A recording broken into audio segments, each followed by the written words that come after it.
하나님께서 오늘 우리에게 주신 말씀은 누가복음 4장 14절부터 30절 말씀입니다. 하나님의 말씀을 봉독하겠습니다. 예수님께서 성령의 능력으로 갈릴리에 돌아가시니 그 소문이 사방에 퍼졌고 친히 그 여러 해당에서 가르치심에 뭇사람에게 칭송을 받으시더라. 예수께서 그 자라나신 곳 나사렛에 이르사 안식일에 늘 하시던 대로 회당에 들어가사 성경을 읽으려고 서심해 선지자 이사야의 글을 들이거늘 책을 펴서 이렇게 기록된 데를 찾으시니 곧 성령이 내게 임하셨으니 이는 가난한 자에게 복음을 전하게 하시려고 내게 기름을 부으시고 나를 보내사 포로된 자에게 자유를 눈먼 자에게 다시 보게 함을 전파하며 눌린 자를 자유롭게 하고 주의 은혜의 해를 전파하게 하려 하심이라 하였더라. 책을 덮어 그 맡은 자에게 주시고 앉으시니 회당에 있는 자들이 다 주목하여 보더라.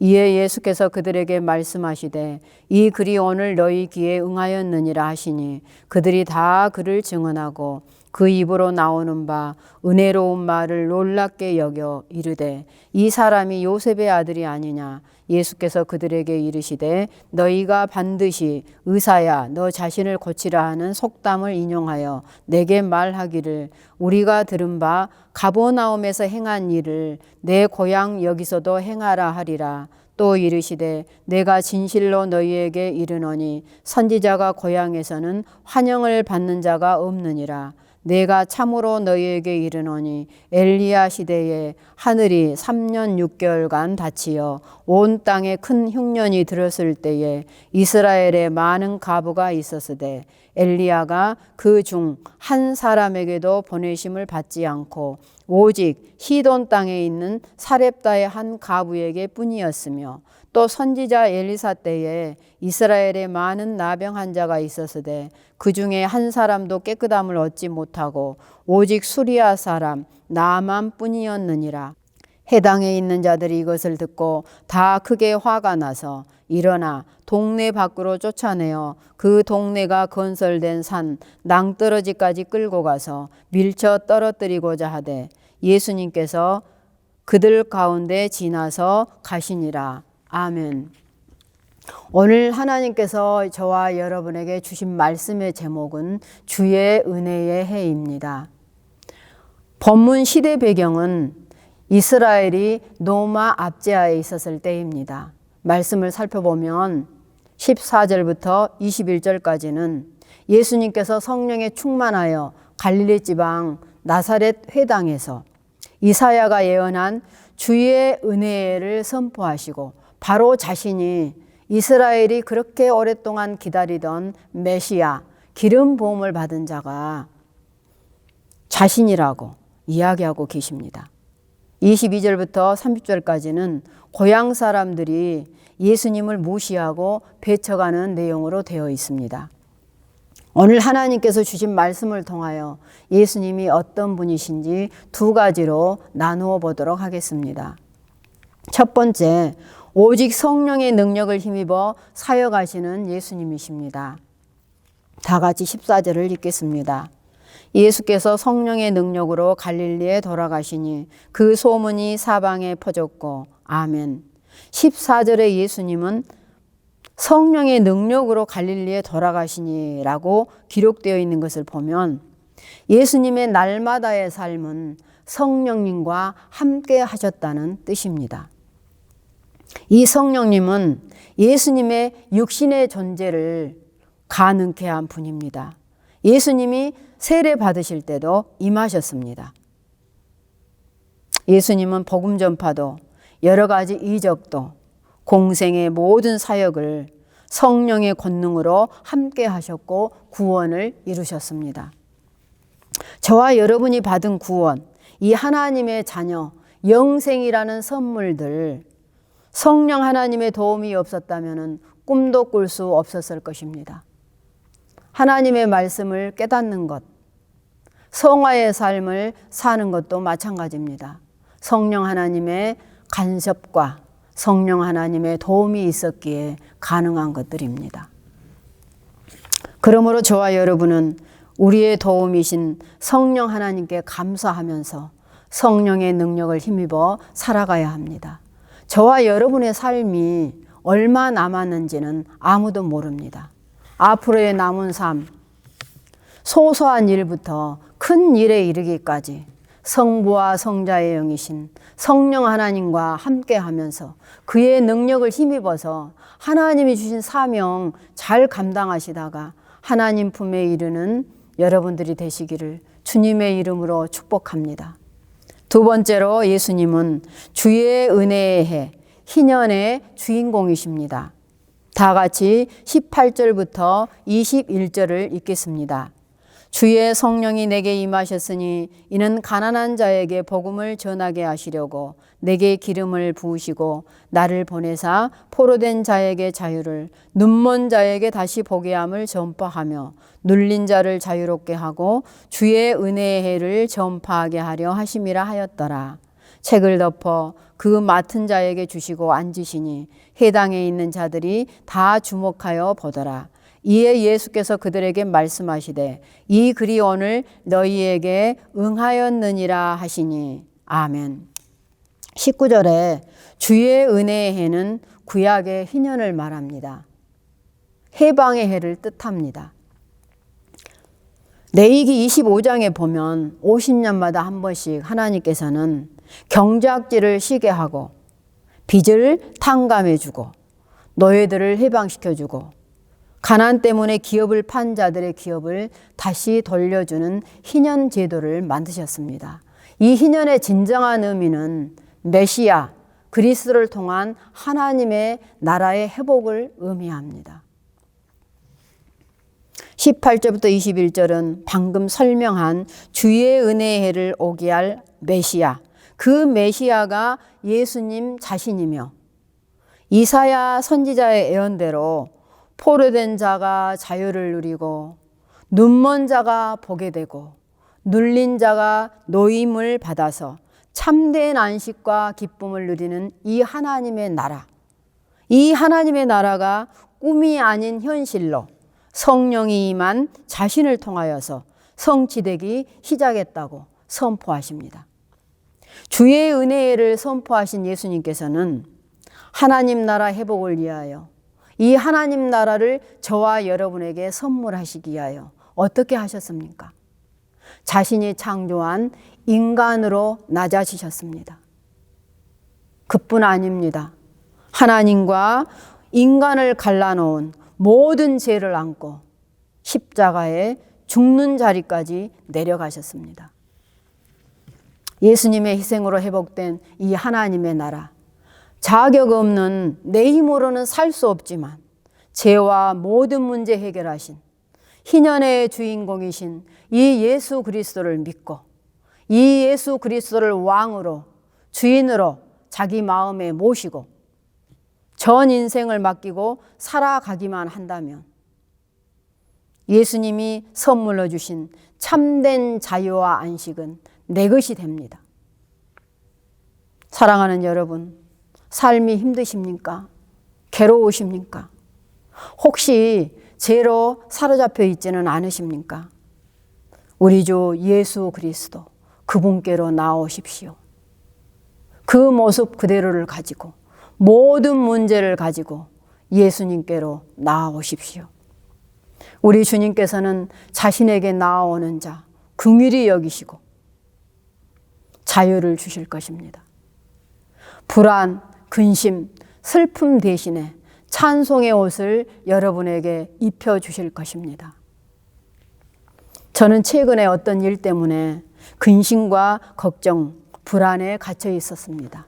이 문제를 가지고 하나님 말씀 앞에 나아갔을 때 시편 43편 5절 말씀, 내 영혼아 어찌하여 낙심하며 내 속에서 어찌하여 불안하여 하는고 너는 하나님께 소망을 두라. 그가 나타나 도우심으로 말미암아 내 하나님을 여전히 찬송하리로다. 하나님께서는 이 말씀을 저에게 주시고 제 마음 가운데 이 말씀이 결단으로 남게 하셨습니다. 저의 고백이 되게 하셨습니다.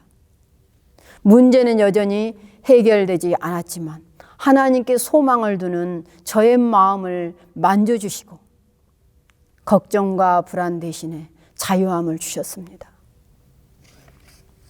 하나님의 사랑받는 자라도 내가 주인 되어서 내 마음의 자리에 내가 왕이 되어서 있을 그때에는 하나님이 없이 나 혼자 모든 일을 감당하기 때문에 문제 앞에서 불안하고 근심에 쌓일 때도 있습니다. 죄에 사로잡힐 때도 있습니다. 그럴지라도 하나님의 자녀가 된 우리를 어느 누구도 어떤 것도 넘어뜨릴 수가 없습니다. 우리로 무거운 짐 혼자 지고 가게 할 수가 없어서 그 십자가를 지고 가신 예수님께서 하나님 자녀인 저와 여러분을 도와주심으로 저와 여러분은 이 땅에서도 얼마든지 하나님 나라를 누릴 수 있기 때문입니다. 그러므로 저와 여러분이 하나님 자녀로 살아가는 것이 행복입니다. 행복하십니까, 여러분? 그렇다면 이 행복을 보여주어야 합니다. 하나님 자녀인 우리가 하나님 나라를 보여주지 않으면 누가 보여주겠습니까? 십자가 지신 예수님처럼 더 낮은 자리로 내려가고 움켜진 손을 펴고 소외된 자, 죄에 포로된 자, 영적 눈먼 자, 절망에 빠져서 위로가 필요한 자들과 함께하며 그들과 함께 희년의 삶을 살아내는 것입니다. 이렇게 살아가는 자를 통하여 이 땅에 임한 하나님의 나라는 조금씩 회복되어질 것입니다. 오늘 하나님께서 주신 말씀을 통해서 우리에게 주신 교훈은 무엇인지 살펴보도록 하겠습니다. 편견의 눈이 멀어서 예수님을 메시아로 알아보지 못하고 하나님의 은혜를 놓친 나사렛 사람들의 영적 심각성입니다. 22절, 29절 말씀인데 다 같이 22절, 24절, 28절, 29절 읽도록 하겠습니다.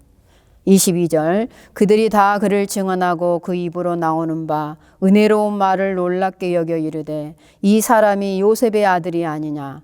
24절 또 이르시되 내가 진실로 너희에게 이르노니 선지자가 고향에서는 환영을 받는 자가 없느니라. 28절 29절 해당에 있는 자들이 이것을 듣고 다 크게 화가 나서 일어나 동네 밖으로 쫓아내어 그 동네가 건설된 산 낭떠러지까지 끌고 가서 밀쳐 떨어뜨리고자 하되 아멘. 22절부터 29절을 살펴보면 나사렛 사람들은 예수님이 목수 요셉의 아들 이런 편견 때문에 예수님을 무시하면서도 예수님이 다른 지역보다는 다른 곳이 아니라 고향에서 여러 가지 이적과 표적을 행하여서 자신들이 더 많은 혜택을 누려야 된다는 이런 이기적인 마음이 있었습니다. 예수님께서는 고향 사람들의 이런 마음을 아셨기 때문에 의사야 너 자신을 고치라 이런 속담을 인용하여서 그들의 속마음을 드러내셨습니다. 또한 선지자가 고향에서는 환영을 받는 자가 없느니라는 말씀을 하시면서 엘리야, 엘리사 선지자 시대의 예를 들면서 나사렛 사람들의 영적 심각성을 지적하신 것입니다. 결국 영적 침체에 빠진 나사렛 사람들은 예수님이 전하시는 구원의 메시지를 듣고도 예수님을 메시아로 알아보지 못했고 배척해서 하나님의 능력과 하나님의 구원을 누리지 못했습니다. 사랑하는 성도 여러분, 나사렛 사람들처럼 세상의 편견을 가지고 사람들을 대하지는 않으십니까? 혹시 하나님의 마음과 뜻은 아랑곳하지 않는 채 하나님의 마음은 무시한 채 세속적 가치의 우선순위를 두어서 하나님을 자신의 유익을 위한 수단처럼 자신의 유익을 위한 수단으로만 여기지는 않으셨습니까? 하나님의 은혜의 복음은 복음 앞에서 순종하는 자를 찾으십니다. 말씀을 맺겠습니다. 예수님으로부터 시작된 하나님의 나라. 예수님께서는 많은 이들이 복음 앞에 순종하여서 이 하나님의 나라기를 누리기를 원하십니다. 이 안에서 참된 자유를 만끽하기를 원하십니다. 이것이 하나님의 소원입니다. 예수님의 꿈입니다. 코로나로 인하여 세상이 어수선하고 불안하고 어떤 이들은 사는 것이 죽는 것보다 힘들다고까지 고백합니다. 교회 이미지는 이미 땅에 떨어진 지금입니다. 희년의 삶을 선물로 받은 저와 여러분은 깨어 있어야 됩니다. 그리고 예수님의 꿈이 나의 꿈이 되어서 하나님의 은혜가 절실하게 필요한 자들과 함께 하면서 하나님의 자녀로 하나님의 나라를 누리며 사는 것이 얼마나 행복한가를 삶을 통해서 보여주어야 할 때입니다. 그리하여 세상 속에 하나님의 꿈이 실현되게 하는 사랑하는 성도님들이 되시기를 주님의 이름으로 축복합니다. 기도하시겠습니다. 예수님으로부터 시작된 하나님의 나라를 누리는 하나님의 자녀가 된 것에 감사하며 하나님이 주시는 믿음으로 죄와 싸워 이기고 현실 속에서 오는 문제를 하나님께 맡기며 하나님이 허락한 주의 은혜의 해를 누리는 자가 되게 하소서. 두 번째는 신안의 모든 공동체가 코로나 때문에 비대면 예배를 드리지만 있는 그 자리에서 희년의 삶을 살면서 포로된 자들, 하나님의 위로가 필요한 자들과 함께 나누며 하나님이 기뻐하시는 예배자로 살게 하소서. 세 번째, 신안교회 모든 목회자들이 예수님처럼 성령님과 늘 긴밀한 교제 속에 성령님과 손잡고 살아가므로 성령의 능력을 힘입어 서로 협력하며 맡겨진 사명 잘 감당하게 하소서.